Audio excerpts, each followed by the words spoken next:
Kumusta mga kababayan? Ngayon pag-uusapan natin ang buhay at tagumpay ni Rodrigo Roa Duterte, kilala bilang Digong, ang ika-16 na Pangulo ng Pilipinas.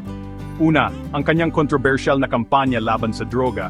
Sa kabila ng mga batikos, nagresulta ito sa pagbaba ng bilang ng mga gumagamit ng droga mula 1.55 milyon noong 2015 sa 1.479 milyon noong 2022. Pero hindi may kakaila na maraming buhay ang nawala sa prosesong ito. Sunod, ang Build, Build, Build program.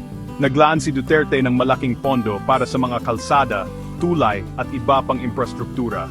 Isa itong malaking hakbang para sa ekonomiya ng Pilipinas. Sa larangan ng pangkalusugan, naipasa ang Universal Healthcare Law sa ilalim ng kanyang pamumuno.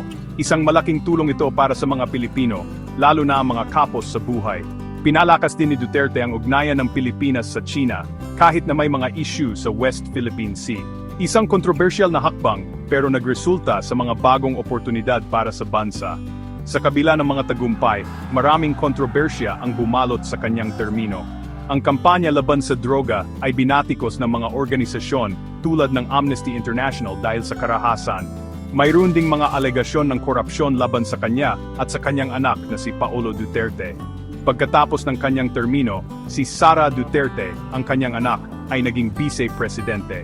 Kung ano man ang inyong opinyon, hindi may kakaila ang malaking epekto ni Rodrigo Duterte sa kasaysayan ng Pilipinas. Salamat sa pakikinig, mga kababayan.